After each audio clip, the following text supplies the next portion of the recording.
South Africa, and a very warm welcome to you. This is Afternoon Express, and welcome to our brand new time slot at 5:30 p.m. My name is Balisa Dembe. Now, the seasons are changing, so should your diet too. So for today's cook-along, journey alongside us as we explore a menu inspired by the chilly weather. Helping us do so is our guest chef for today, Chef Robin, welcome to the show. Hi, thank you for having me. Now, Robin, you've got quite the task.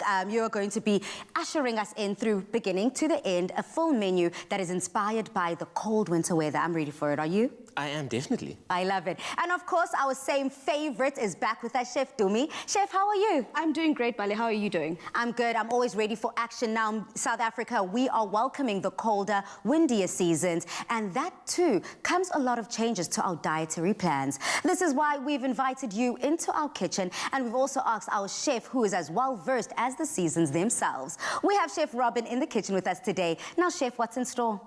Well, we're starting off with gravlax, served with a fennel and celeriac and fennel salad. And then we've got oven-braised lamb shanks served with mashed potato. And then my wife's Banoffee tart.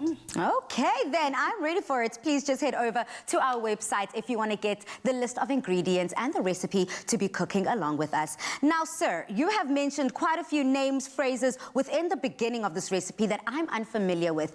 Gravlax?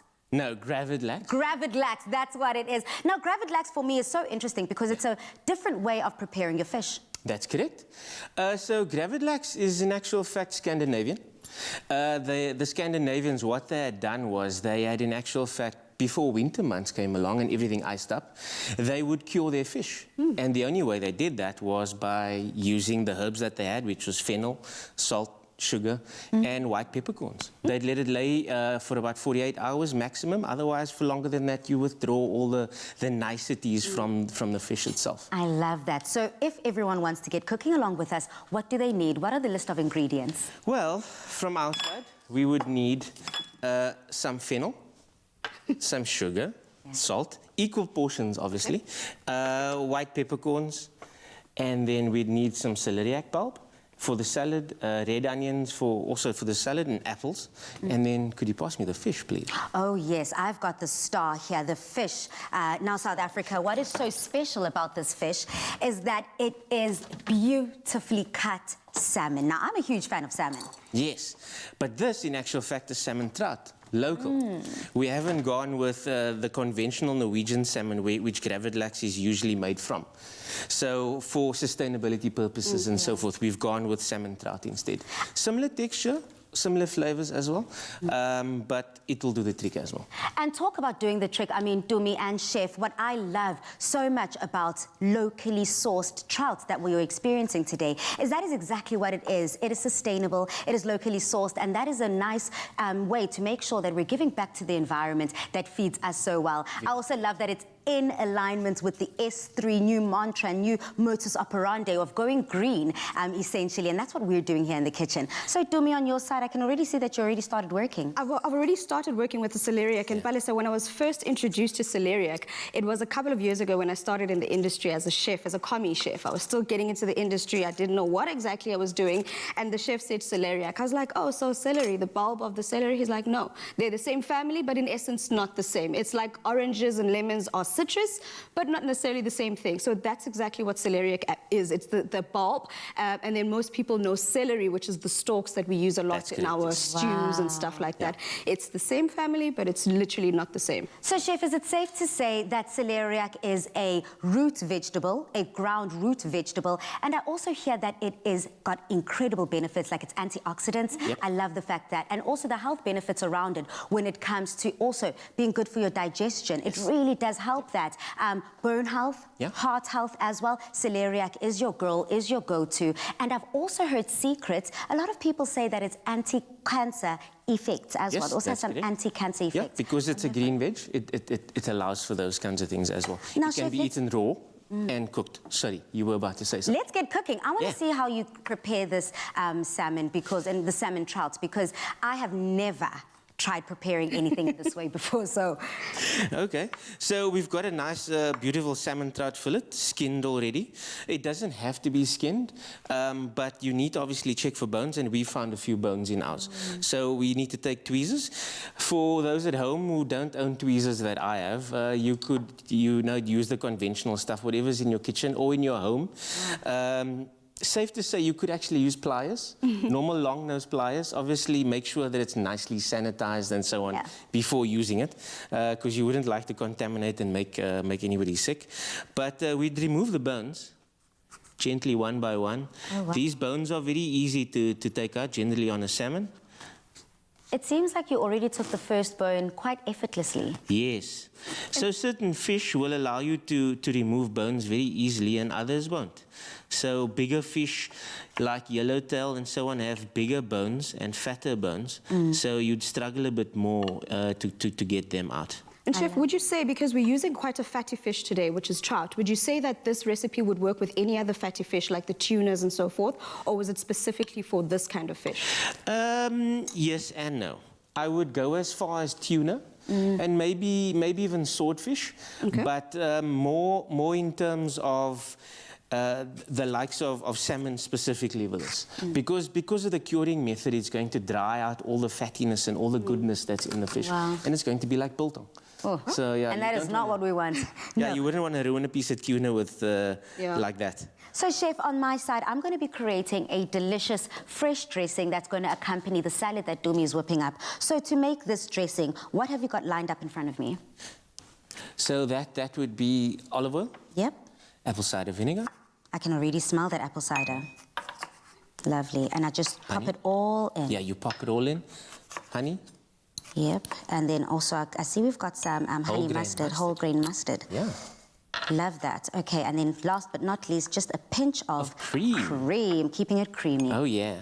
Right, Dumi, Chef? are you ready for me? I'm ready, almost ready for you, Mama. Can I just ask you, Chef, to pass me your apples and the fennel, and let me get started with chopping that up for you, so that by the time you're done, then at least I can have these ready for you. And I've Chef, just got a few more bones to take out, and then I'll chop your fennel for you. no problem. And then, Chef, you actually mentioned that you would be actually making this dish on Friday. You've got guests that you're going to be cooking for, and you're going to be making gravlax again. Is it something that people request from you to make, or is it just one of your favorites? A little bit of both, in actual fact. Okay, let me get another board. Could I just move this? Get another board, just to chop these up.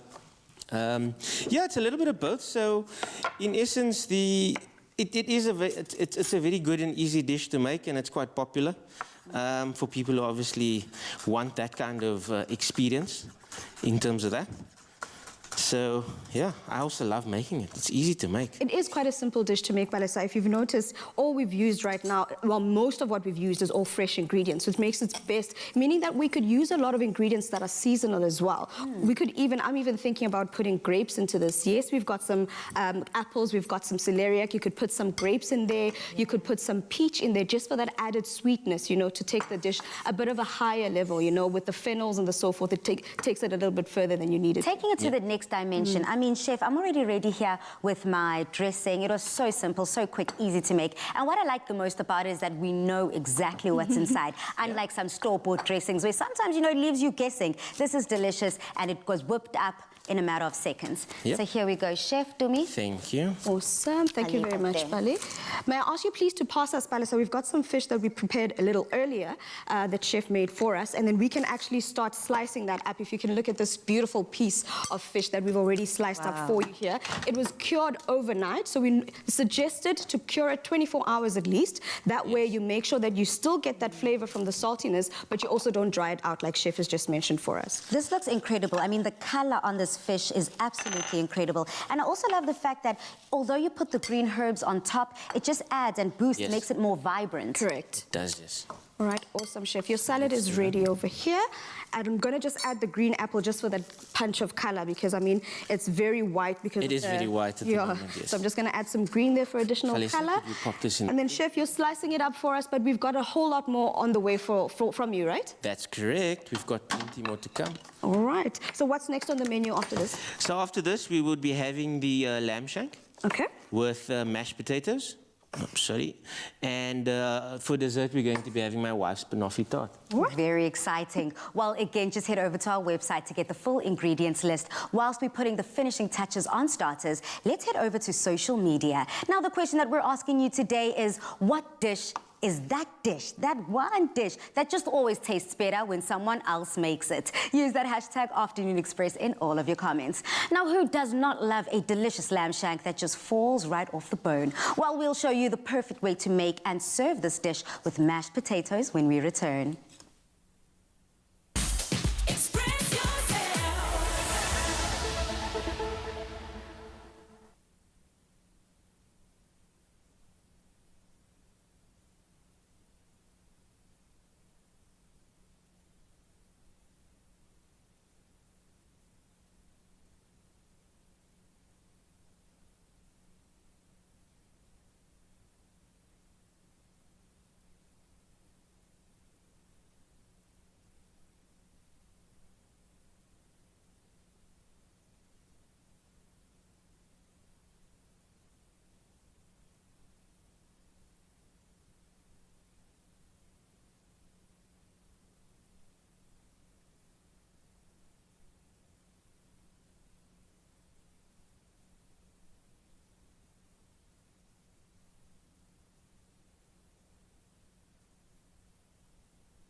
Welcome back to our Cook Along with our guest chef, Chef Robin. Now, we're on to the second part of our autumn-inspired Cook Along with our chef. Now, what deliciousness do you have in store for us? Oven-baked lamb shank. Oh, yes. I love that. The sound of it is just mouth-watering. Yes, it is. It always is, as long as it falls with a bone. And that's it. So, Domi, what would you say the key tips are just to get it right every time? I mean, lamb is something that never disappoints, in my opinion. Yes, I believe that as well, Palisa. And one of the few things that people have to remember when working with such kinds of meat is that it's important to sear it at the beginning. The reason for that is to help seal in the moisture from the meat and to make sure it doesn't release too much of that moisture in the actual meat itself. And then it also gives you that beautiful color, you know, once you've seared it, because it's going into the oven and most times you cover it. So you want to make sure it still has that nice golden brown color on the outside, but still contains that beautiful juiciness on the center. I see Chef Robin saying, tick, tick, tick, approved. So on that note, Chef, what do we need for this recipe? So for this recipe, we need onions, which Tumi's got, carrots, celery. We've got garlic and rosemary, some butter, tomato paste, red wine. If you want to drink some of it, you can. Oh, and some olive oil as well, salt and pepper, and some beef stock. Okay, lovely. And lamb shanks, please, the main event. Can you pass me the lamb shanks? With my pleasure, sir. Now, this is quite the task because a lamb shank is just that piece of meat that everyone just loves. It keeps the entire family happy and fed all the time. So I'm so here for it, and I'm so glad that you've chosen it. Truly is a winter warmer. Oh, Here we go. Thank you very much. Oh, these look nice and fresh. Nice Yes. and big as well. And then, Chef, now that you're talking about that, how do people make sure that the meat that they're buying is fresh? What do they look for in a piece of meat? Well, as long as it doesn't smell, for one. Number two, the color is definitely another thing that you need to look for. And the texture that you'd find on the skin itself as well. So as long as it's not slimy, and it doesn't smell, and it hasn't discolored in any particular way, you guys are on the right track. I love that. So what we'll do now is add some oil to the pot. And how hot should your pot be? Oh, if you're going to be browning your meat, your pot has to be quite hot, very hot, in order to make sure that you seal in the goodness and give the flavor. It's almost as if you're caramelizing the meat. You know when you caramelize sugar and so forth for desserts? Same thing. Beautiful. And just to go along with our delicious lamb shank, I am making delicious mashed potato. Now, I'm a huge fan of mashed potato. I've got a funny story, though, of how I learned to whip up the perfect mashed potato. Do we have time for that, Tumi? Oh, no, we've got time, girl. Go into it. Sure we do. So in high school, I had braces. Yep, I was a brace face and I loved it. I was quite proud of my braces. But every time I went to go get my braces tightened, boy, did it hurt. And I did not want to eat anything hard, but there's only so much yogurt. There's only so much, sweet things that one can eat. And I was always craving something savory. So I said, you know what? Let me try on my own at like 10 years old to make my very own mashed potato. But now I'm proud to say I think I'm a pro. I can add different elements. I know later I'll be adding cream, butter, just to make it more decadent. All right, and then Balisa, since you are such a connoisseur and such a master at the mashed potato, what other ingredients would you personally add? Because I know you like to keep it simple, yes. Yep. But also, what would you add to give it that extra kick? Cheese. Obvious. I'll definitely add some cheese. I love myself some cheese. And I'd also add garlic. I really love adding fresh garlic into my mashed potato because not only does it just add that much flavor, but also, the benefits of garlic speak for themselves. I mean, the antioxidants in garlic, good for the gut health. So I'm definitely here for it. So yeah, that's what I would do. I mean, Chef, does my recipe give your stamp of approval? Oh, definitely. I love that. How far are you with the lamb shank? We're just waiting on the pot to get nice and warm. It's nearly ready. And while you're doing that, Chef, we're getting the mirepoix ready, right? Yes. Which is the celery, the onions, and the carrot. And so mirepoix is a French terminology to basically a walnut-sized vegetable. So that's what it would be and what it actually means and translates to. We've got mise en place that is going, which means put in place. So we're preparing everything before we get the final product. So that's what we're all doing. I'm here cutting for of it. Potatoes, cutting of celery, garlic, and of the carrots as well. Awesome stuff. And as we are chopping, I mean, what I like to do, because I'm lazy and everyone knows that I've got zero upper body strength. So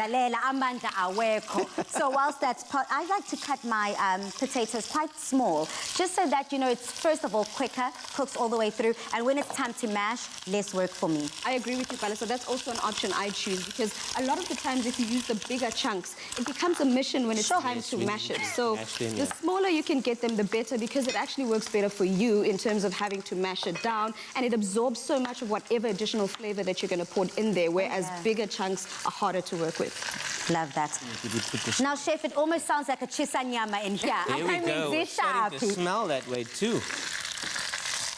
Okay, so then when it comes to putting this in and braising it, it seems like you are an absolute pro in the kitchen. From the top of the show to now, you continue to prepare things with such ease. Where did you get your start from cooking? Well, from my mom, I'd say. Growing up you know, watching her cook, always smelling the things that she had in the kitchen. Yeah. And obviously eating everything at the end of the day. That's where it all started. Only to find out that, you know, talking to my mother and so forth, that my great-grandfather was in actual fact a baker. So it kind of runs in the family. It So does. that's where it comes from. I'd like to say the profession didn't choose, you didn't choose the profession chose It chose you. me. I'm here for that. When it comes to also following that gut then, your passion in whatever you do, I know your wife is going to be joining us a little bit later to show us her professional Banoffee, and I'm also going to ask her the same question. Okay. How flexible do you need to be able, and not only flexible, but brave enough to just go after whatever you want to go for, even if it's cooking? You have to be. If it's your passion and it's what drives you, Yeah. you need to be able to then just put everything aside and follow that. Yeah. You need to be happy with what you do. And I mean, this is the one thing that brings a lot of joy to me.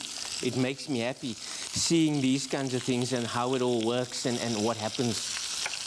It's truly a treat. I mean, Tumi, how's it going on your side with the carrots? Doing quite well, Palo. So what we've done now is, like Chef said, we're preparing our mirepoix and we're trying to make sure it's like walnut-sized pieces. So I've made sure to do the same with our carrots as well to make sure they match the celery that we've chopped up here. So the whole idea is all these ingredients are going to go into the pot. The chef is going to show, though, and it's basically flavor balance. It's a flavor, it starts off, it's a base of the flavor, and as you add all those additional flavors into it, your tomato puree and your wine, it just basically develops over time as you're cooking it. Now, I'm so glad that you did mention it. I mean, Chef, I know you, just like Tumi, sometimes you choose not to cook with wine. I mean, are we able to add that variation to our recipe? Yes, you may. The wine is there for flavor purposes and also for color. Okay. It adds quite a lot of color because if you check the difference between the wine and the tomato paste, you'll see that the wine is obviously darker, which makes your gravy at the end of the day a little bit darker. Nobody needs to worry about the fact that you're adding wine to your food that you're going to be intoxicated after, because after about a few minutes, say 5 minutes or so, the alcohol in your wine is actually evaporated. Oh. It cooks away. So that's why chefs like to use wine in food for color purposes and obviously flavor purposes. Beautiful. I mean, we're quite well on our way on our afternoon express cook-along, and I am enjoying every little bit of this masterclass with Chef Robin. Now, we're about halfway in putting together this delicious lamb shank with mashed potato, and I'm here for it. I mean, this is essentially a labor of love. This is a recipe that does take a little longer, hey, Chef? Oh, it does. This one will cook for about 3 hours, if not more, depending. These are quite big lamb shanks, so it could take a little bit longer than 3 hours. But, you know, it's basically going to be worth the wait. I love that. Well, we've started with our lamb, but still have to add those finishing touches. So please do join us after the break as we assemble this mouth-watering masterpiece.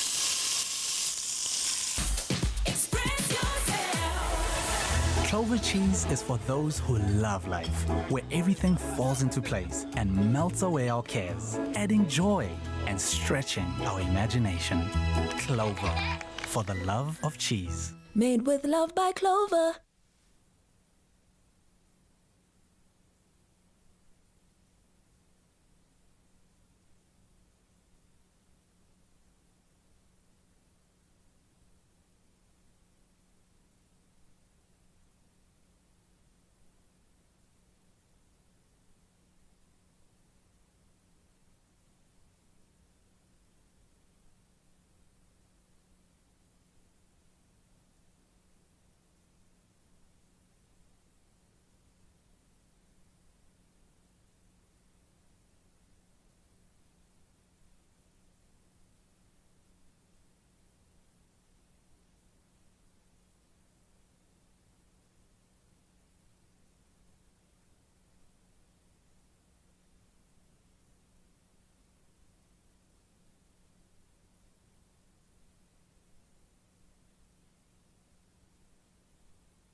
Welcome back. Now, before the break, we started our main dish of oven-roasted lamb shank with mashed potato. And now we're about to put the finishing touches to this magnificent dish. Now, Chef, take it away. Yay! So we've got a nice warm pot, which is what we need for our vegetables. Yeah. Tumi, do you mind chopping up this rosemary for us? Yes, Chef. And then you pop. Oh, that's nice and loud, just like the kitchen. Yes. I like that. I remember I'll pop about that those down. days sometimes when Oh, you're do you in the miss them kitchen at all? and you're sweating. I'm not going to say I miss them. I do not miss them at all. There's nothing as great The as onions, please. Your onions as well. But listen, you would not, a chef would not acknowledge that you've done something unless you said yes, chef. Yes. So Wait. if the chef has said, Palisa, Yeah. move the butter to the left. If you don't say yes, chef, he's not moving until you say yes, chef. Acknowledge me. Wait, okay, so this is something that I thought only happened in the movies. No. South Africa, let me know at home. I always just thought that, you guys are just trying to make us scared and, the No, pressure in the kitchen. not at This all. is a real thing. That's a real thing. There are only 3 commands in a kitchen. Yes, chef, no chef, and yes, chef. Well, I'm here for it, and we're saying yes, yes, yes Here to the we recipe go. today, and I'm so here for it. Inside your pot, Chef, you've already put some of those vegetables that Tumi Yes. has already chopped up for us. If you can just recap for the viewers. So in the pot, we now have our onions, carrots, celery, and garlic. Those are the main ingredients which will be the base for our sauce or our gravy for our shanks to cook in. If the viewers can have a look and see, the lamb shanks are nicely browned and nice. There are bits that are very nicely caramelized, if you can see on them. Yeah. And that's now obviously, as Tumi had mentioned before, to lock in the flavor. So it keeps the juices from running out, and it makes sure that we have a good tender shank as well. Delicious. My mouth is watering already. Coming to the mashed potato, just mashing away. I've been mashing. I'm going to add now my butter, and then I'm going to go into the fridge in a bit to get the cream. In fact, you know what? There's no time like the present. Let me go grab that cream. Oh, yeah. While you do that, Palisa, I just want to touch on something about your recipe here, Chef. We mentioned Yes. lamb shank, and a lot of recipes like this, these hearty winter recipes, autumn recipes, the one thing I love about them is you get to bring in those hard herbs, Yes. like your rosemaries and your thyme. Because a lot of people tend to get it wrong sometimes, where you want to use one of the lighter herbs like a parsley Yes. from the beginning. All that does is that you cook it out, and Yes. it defeats the purpose of Yeah. using that herb. Those are better when you add it at the top, at the end, once you've done the cooking. But these harder herbs, like the rosemaries, the thyme, the reason for them is that as you cook, they release the flavor, and your dish, whatever dish you're making, just absorbs all that goodness in there. So those are the kind of herbs I would suggest you use if you're going to be making a stew or Yeah. a recipe like this, which just, it smells amazing. And by the there's way. an ongoing debate about what's the difference between flavoring and seasoning. Do you know the difference? Well, you're going to answer that for us, right? That's why we I've brought got you no here. clue. I thought this was like just a potato, if anyone says potato. Yeah, well, the difference, the debate has been going on for years and years and years, and I believe it was like Jamie Oliver and Gordon Ramsay that started this years ago. So flavoring would happen in the beginning of your cooking process. So by me adding the rosemary and the garlic in the beginning of the cooking process, that would be flavoring. Seasoning would happen at the end, whereas you would use things like salt and pepper. The wine would also be classified as flavoring within your cooking process. This does not in any way refer to the seasoning of a cast iron pan or a cast iron utensil that you use in Yes. the kitchen. So there is another kind of seasoning. You know your cast iron pans, Balisa, instead of, do not wash them, you season them with oil, where you just brush them with oil. We're not talking about that kind of Yeah. seasoning. We're talking about, well, not flavor. I almost said flavor. Not that kind. It almost can get a bit confusing, but I love the Yes. fact that you're breaking down the differences here, because essentially we want to take our flavor profile to that very next level this winter season. Well, autumn/winter, I mean, we're quite well into autumn already. Yes, we are. Okay. Definitely. So over here into my mashed potato, I've already added the butter, South Africa, and now I'm going to go in with my cream. Now, tell me how much cream goes into mashed potato? My darling, the one thing I love about mash is that you can make it as much however you like. Most people like to strain it, where you get it nice and very smooth. Yeah. In this instance, I'd say just about 2 tablespoons. You don't want a lot, because we want it to be the base of our lamb shank. We don't want it to be too runny. We want it to hold and hug the flavor of that sauce that we're going to put on there. If it's too mashed and it's too smooth, it looks beautiful, I won't lie. But the thing about it is it just goes all over the plate and we don't want that. Yeah. We want it to be like a You want it to be nice and firm. Absolutely. That seems almost like something that should prepare for the younger ones in the family, the babies, the kids, those that maybe not have developed their teeth as strongly. Then it can be as smooth or as /runny as you would like. But now we want something stiff and firm. That's correct. Okay.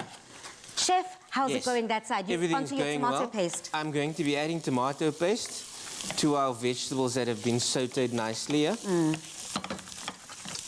And once this has been cooked through, we'll add the wine. Okay. Now, Chef, when it comes as well, because you were mentioning the flavoring and seasoning thing and the fact that, you know, Dumi, to not cook out the flavor of parsley or anything, we always need to add it at different times. Is that then sometimes when you're sitting at a 5-star restaurant and you're enjoying your food, you're like, oh, but the flavor is popping. Is that essentially what that is? Yes. It's just because it's all about timing and That's putting it, in yes. things at that right time. That's correct, yes. Okay. Has it gone up? I just turned it down a little bit. We almost, I know it's hot in the kitchen, but that's not the kind of hot we want. Definitely. I think it's safe to say my mashed potato is done. But now the real question is, will it get Chef's 10 out of 10 rating? I mean, I have been doing this since 10 years old, which makes 20 years of mashed potato. That makes you a pro. I'd like that. Well, I think you're missing the chives, right? I need to give you your chives here. Definitely, I want that green color. Yeah, and I think I want to add a bit more, Balisa, because I think the mashed potatoes look amazing. But the one thing that fresh herbs does is that it adds flavor, yes, but it also adds that beautiful color. Yeah, I've gone Beautiful ahead color. I've gone ahead and made a mess here in the kitchen, but they always say that if you're not making a mess, you're not having fun, and we're all having fun in this kitchen today. So I'm not even shy about it, just like You reminded me of the times when Bushok was in the kitchen cooking with me. I always have to, I'm cooking in like defense mode, okay? No, wait, okay, no, not that side. I understand, but it's okay, it happens. It's the kitchen. We all make mistakes. Now, Robin, if you don't even know who Bushokwa is, that is Dumi's 4-year-old boy, and listen, he is a tyrant. So you know what? But a tyrant that we all love. So if this is reminding you of him, I don't mind it. How are you going with that? So you're about to add So stock? we've added our lamb shanks now. Now we'll add our beef stock. So beef stock essentially is made and cooked for 8 hours, a minimum of 8 hours, made with some good meaty beef bones that you can obviously find from your local butcher.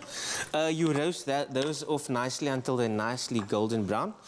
And then we basically start with the same process of onions, celery, carrots, rosemary, thyme, garlic, and we cook those with wine as well for, like I said, for a minimum of 8 hours. It releases the flavor, and you want a slow release of that flavor and get everything out of the bones, as much out of the bones as possible. So yeah, we've got some good beef stock. We'll add that to our lamb shank to make sure that we cover it nicely. Now, this is quite a protein-heavy dish. Yes. So this would be good for people who are trying to, you know, add the gains in the gym, bodybuilders, and those people who are just trying to, you know, bulk up and make sure that all the nutrition that they need within their protein is taken care of. When it comes to now making sure that this is cooked all the way through, how do we do that? And is there such a thing as overcooking your lamb? Depends what cut of lamb it is. Okay. Lamb shank essentially is a matter of once you'll know it's done once it falls off the bone. So once the meat releases itself from the bone, that's when you know that it's done. So it's very hard. I mean, my mom always asks, so Robin, I'm going to cook pork belly. How long do I cook it for? And I'm like, Mom, I can't say. How big is your pork belly? You know, you can't really put a time onto something. So you need to gauge in terms of the weight itself of the meat and like if it's on a bone or not on a bone, and then you can work from there. Chef? Yes. Awesome stuff. So we're going to put that into the oven, but we've got some that we also prepared a little earlier. Can I ask you just to take it out and dish it up here so South Africa can see this amazing dish that you've made for us? I mean, I can't wait to try it, but I'm already smelling all those herbs that we put in there, the rosemary. I'm smelling that wine that actually cooked out, but it actually gets absorbed into that meat. I can't wait for you to put it in here, Chef, just so everyone can voila. see. We've got some cooked lamb shank. This looks incredible. The color that you spoke about is definitely popping within the gravy, which I am so here for. You first eat with your eyes, right? So this is what that is all about. Lamb shank tick. We've got our salad as well, and then we're also going to be creating something incredibly sweet. Wow. 1, 2, and A third last one, the biggest one, is for you, Palesa. Yes, I'm here for it. Okay, and then what we could do is say... Well, as we are topping off that gravy onto the mash and the lamb chak, we're one dish away from ending this absolutely mouth-watering meal. Coming up, we put a sweet ending to an already tummy-hugging menu. See you after these. There you go.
Express yourself.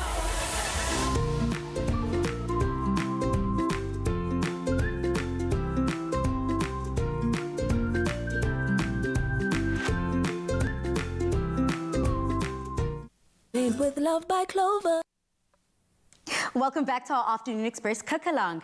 Now, if you're known to be the one with a sweet tooth, then this indulgent part of our cook-along is just for you. A banoffee pie is always a winner after any meal and is so quick and easy to whip up. Chef Robin shows us how he's put together this delicious doubling up on the indulgence with a delicious, generous topping of Clover Bliss chocolate medium cream dairy dessert. Now, Chef, before we go any further, I said enough is enough. Behind every strong man is a woman. Can I get an amen? Amen. And we found out about the incredible woman in your life that I thought an Afternoon Express cook-along is not done if we don't invite her into the kitchen. And I believe that she's the mastermind behind this recipe. So without further ado, please help me introduce to you the wife behind Chef Robin. Robin! Hello. Yep. Robin, girl, now between you and me, is here a headache? The silence says everything behind the table. She's saying, netta piki. But there's always a meal that can fix that. Oh, wow. Always Seems a like a meal. true queen. Welcome to the show. Thank you. Now, Chef Robin and Robin, yes, do not get confused. They're both named Robin. Who knows how it goes down at the family braai? Who knows who's talking to who? They say they know. Robin squared is how we'd like to call them. So what do we need for this recipe? Well, this is in actual fact my wife's Banoffee tart, so maybe she should introduce all of that. So, over and above the chocolate that goes over the top, I've got a cocoa allergy that is not really normal around, you know. So for me, there's only 4 ingredients, which is biscuits, cream, caramel, and banana. That's it. Nothing Quick, else. easy. And this almost sounds like something that's in everyone's fridge or pantry. Everyone's fridge. Oh, I'm here for it. This is going to be delicious and truly blissful to me. I know exactly, Palisa, and you know me and my sweet tooth. Like, if there's one thing that I constantly struggle with, it's the sweet tooth. But I'm loving the fact that this is quite a simple and easy recipe, perfect for homes that don't want to spend too much on a dessert. And the other thing is, because it's so simple, you then get to add all your other flavors. You can add fresh berries, you can add whatever you prefer, but today we're adding clover bliss. Yeah, I'm so here for the clover bliss. I mean, so let's get cooking. I'm ready for it. I'm ready for action. I mean, I'm going to take the chef hat off your head. Yes, you may. And just put an invisible chef hat on wifey here. Will you please pass me some banana? Could we get some cream, please? Well, Oh, some cream. Yeah, now that chef has mentioned, you're talking about cream. Like, there's no banoffee pie without cream, right? Yeah. So I'm trying to put you guys onto a bit of a challenge, right? I'm gonna have husband and wife whip up some cream for us. Let's see, first of all, who whips it up to the stiff peaks. No. Second of all, whether you can keep it over your head for 3 seconds, like we always say. If it's not whipped enough, it To won't me, hold. unacceptable. That guy lifts weights during the day. Well, I sit in front of a computer. Palisa set you up already. Said behind every strong man is a woman. Absolutely. So, And I have for a all team of us, of Mama. women. Yes, so. So I'm going to give you this. So since we are doing a challenge, I was going to get the second one for you, chef. Don't worry, I'm here to work, honey. Oh, yeah? I'm going to bring in the second one. Essentially, this cream is so indulgent, so decadent, that even the countertop wants it in on the treat earlier. Oh, yeah. But Thank don't you. worry, this is completely ready for action now. And I guess I can say, on your marks, get set, go. And in the meantime, I'll be also whipping up some bananas. Yes, so you and I are going to be slicing up these bananas. Look at chef already going. Yeah, it's all in the wrist. That's all it's about. Yes, to me. Yeah. Yeah, so we're slicing up some banana here. And then after that, we've got some caramel sauce that we made earlier. So once you've made your caramel sauce, you pop it in the fridge. It gets a little harder, you know, once it's been there. So we're going to just use our spatula to soften it up a little bit, just to whisk it up a bit. Okay. And then we'll mix everything else together. But well, we hope that you guys get it to stiff, because if you guys don't, that there's no dessert. No, we can't have that. Now, Like Robin. a best part of the meal. Oh, okay. So, Robin, you were also saying that this recipe is essentially inspired by an allergy. Yes. An allergy that you've had to overcome. A lot of people right now, as they do head into the winter seasons and autumn, it also might agitate some of their allergies and those sensations that are just so difficult. So what's the one thing that you've always had to try remember, whether you're visiting loved ones, whether you're at home or going to a restaurant, to make sure that whatever you are allergic to isn't there? Do you just ask up front? I ask up front. Wow.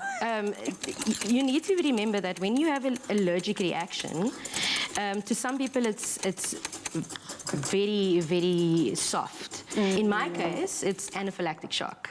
It's that kind of extreme. So even getting too close to the chocolate would close my chest.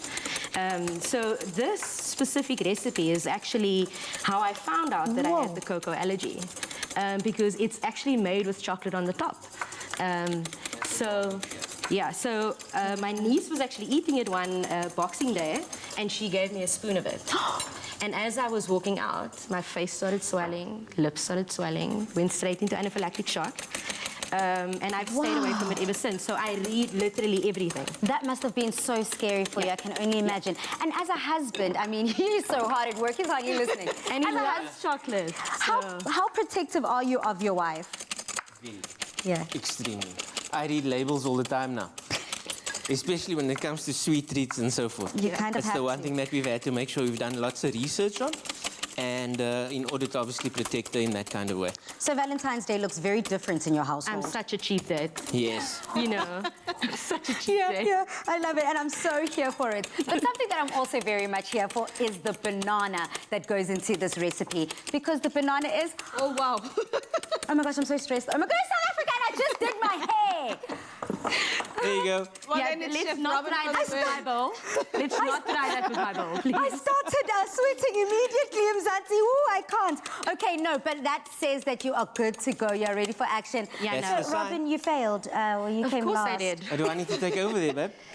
It's so much easier when it's plugged in. Yeah, absolutely. If it's electric, no, I'm here for it. But I was still just expressing my love for bananas, the potassium in bananas. You know, I used to be a drum majorette growing up. Wow. And before any match, before any tournament, everyone used to just chow bananas, get that energy. And then after chowing the bananas, we would use the peels to polish our boots. Yes. They would always come out sparkling every time. Throw away that polish and keep your banana peels. Talk about sustainability and talk about upcycling. I'm here for it. So we can just layer the bottom with some biscuit. And do you just layer Yeah, you it? just layer them down there. Because normally, Palisa, this kind of recipe would require that people crush the biscuits, whichever business you use, make it into a crumb, add some butter, add this, add that. So Thank this is you. quite a simple recipe in that it's already been simple for you because you just have a layer of biscuits at the bottom. Just layer the biscuits whichever way, it doesn't matter. Oh, it doesn't matter. I'm trying to make it perfect. Okay. Me. All right. There we go. What else can I do And then- for me? All right. You're going to Can I fold mix that? the caramel chef. in. Okay, so we're going to now fold the caramel that has now frozen and it's quite hard into that soft peak that Chef Robin has already done. And when you fold, we just go from the outside in, hey? Yeah. Just like that, just to make sure it's all incorporated quite well.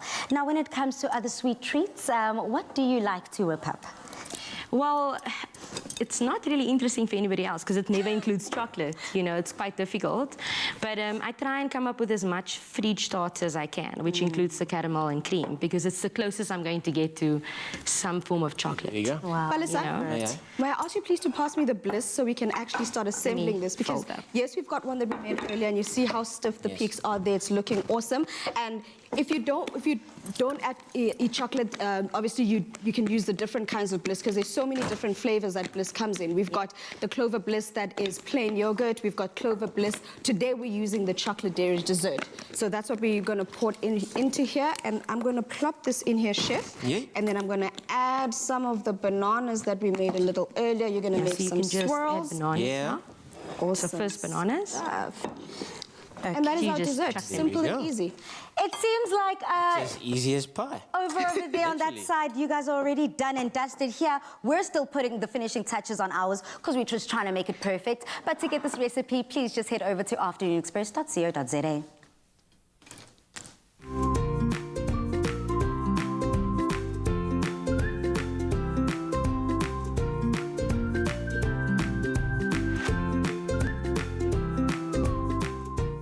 Made with love by Clover.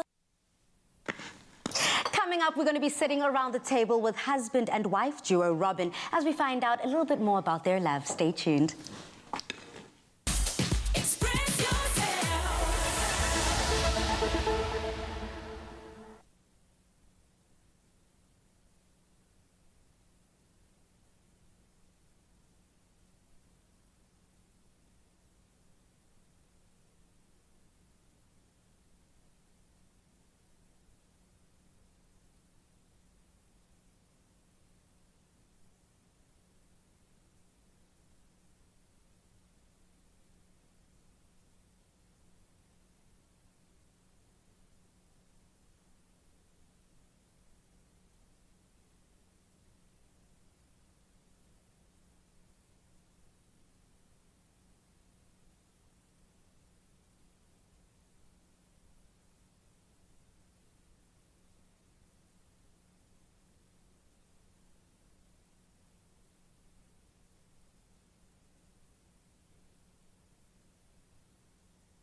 back where I am ready to dive in. Now the cooking is done and we're about to dig into our amazing feast. Remember that you too can get in on this deliciousness by making this very same meal in the comfort of your own home. Just head over to our website for the recipe and ingredients list. But enough about the food. Let's dig in. I mean, Chef Dumi, can you give us a quick recap of what we made? Most definitely, Pali. So on the menu, we've got, thank you very much. On the menu, we've got gravlax, which is our salmon trout that's been cured. How we cured it was with some salt, some fennel, sugar and salt, fennel, some white pepper, beautiful flavors over there. And then we made it with a beautiful fennel salad as well. And then we've got, I'm taking it like it's my own here, speaking with pride. It's fine, take it. And then we've got some oven roasted lamb shanks that were served alongside a beautiful creamy mash.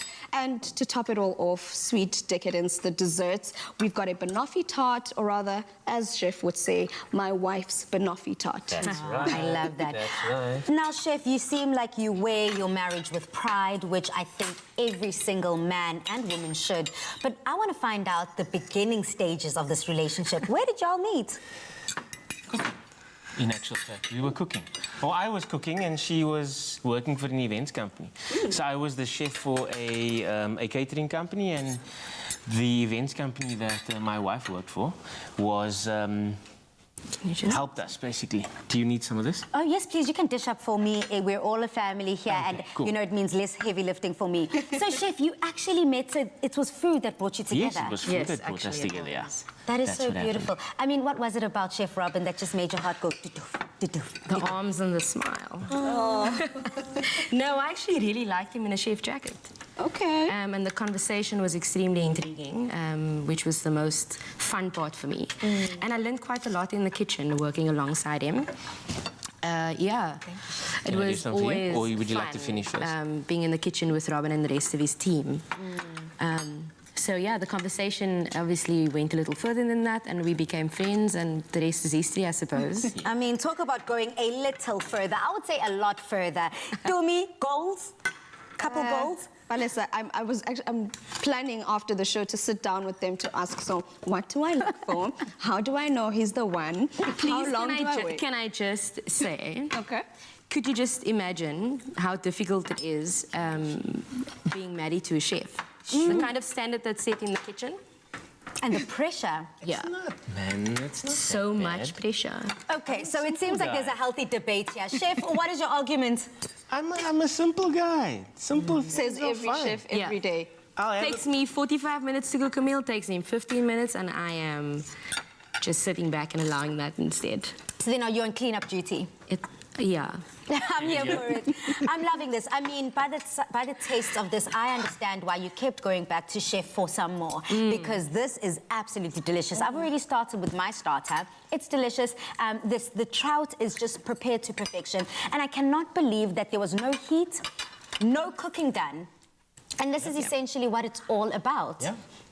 So this is the starter would be something simple that you'd like to throw together for exactly what we're doing. Yeah. No mess, no fuss.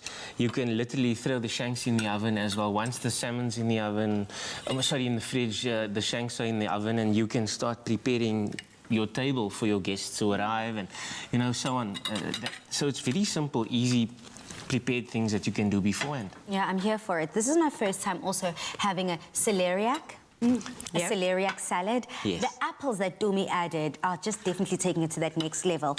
And celeriac actually tastes quite different to celery. I thought that it would taste quite similar because it is the root vegetable from it, but not at all. I was definitely wrong. It's not as pungent. It's very soft. There's a completely different smell as well. Yeah, very true. I love that. So on social media, essentially the couple here with us today is the one who inspired our social media question. Although our Robin, wifey Robin, makes the best banoffee pudding, we wanted to know from you at home, who in your household makes that one meal that just you keep going back for more? So we've got Ustembiso. Ustembiso says, wow, tough one. But the one dish for me has to be sampan beans. No one cooks it better than Aunt Tembi. Hashtag bad. Afternoon Express. Not bad. I kind of like that. Yeah. Samp and beans is filling and also definitely a winter warmer. Oh, yeah. And the other thing is, if you get samp and beans wrong, then no one would ever want to have samp and beans because it has to be nice and and the thing about it is, people think that it gets the creaminess from all the things you add to it. No, if you cook it right, the creaminess comes from the samp itself. Itself, yeah. That's right. Okay, I'm here for that. And talking about creaminess, we've got another one of our viewers, Ukutlwano, who says, lol, my mom's amas and putu, hashtag afternoon experience. P.S. It's got to have sugar. I agree. Okay, wait, let's vote.